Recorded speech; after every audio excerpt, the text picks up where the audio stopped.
Hello and welcome back to Candidly Created. We're here at our studio and we're going to show you 3 lighting setups using one light for studio dance photography today. We don't often use just one light in our studio setups, but it's a really great way to get to know your main light and then be able to add on different lights based on what you want to modify later on.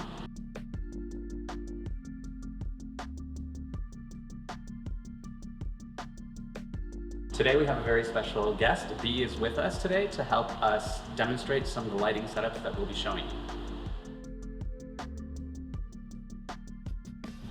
The first setup that we're going to start with today is the one light setup 45 degrees from the subject, a little bit of a Rembrandt lighting. And the reason we really like this setup is because it's quite versatile.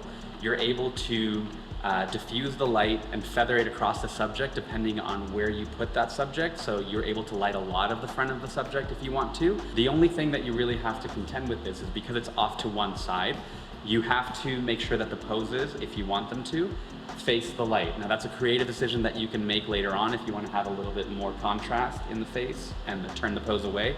But you have to be careful with this one light setup if it's the only light that you have.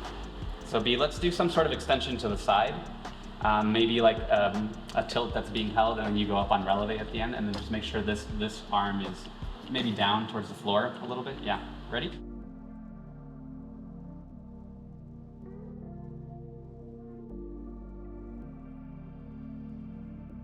So we've done a little modification to the setup we had previously. All we really did was move this light forward a little bit so that it cuts across her on more of a perpendicular angle rather than pointing towards her on that 45-degree angle. And we kept her in the same place, so that's really the only change we did, and it's going to make a big difference in how the light affects the background.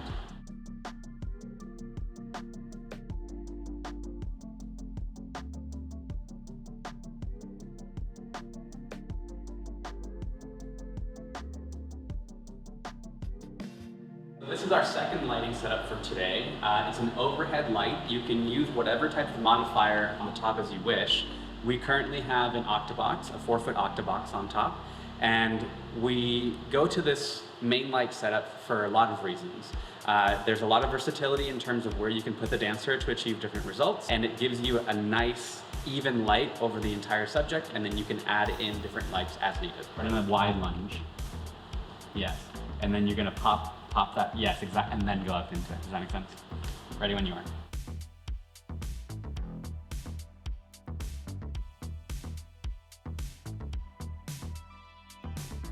One of the elements that makes this lighting set really versatile is the ability to move the subject forward to create a little bit more contrast, or move them back so you again feather that light and get a lot of even light over that entire body.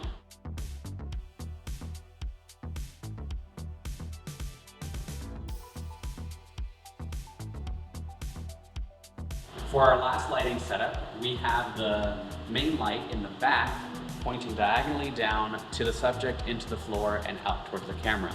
What we really like about this main light setup is it can give you a lot of contrast, so you get a little bit of backlight, a little bit of rim light on the subject, but it also cleans up the background, especially if you're using a white background, so that if you have scuffs or if you have dirt, the reflection back into the camera actually overexposes the floor a little bit and actually cleans it up without having to do any editing.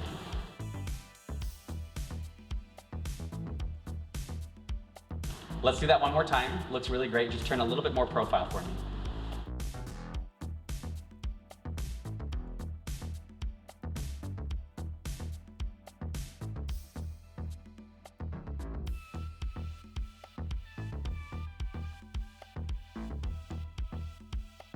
All right, that's a wrap. First and foremost, I'd like to thank Bea for being an incredible model. I hope she comes back to the studio soon.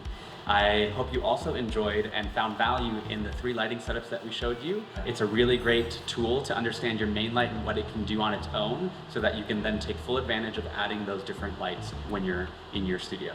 If you like this video, make sure to like and subscribe. And as always, feel free to leave us a comment with any questions or anything you'd like to see. We're happy to answer those comments.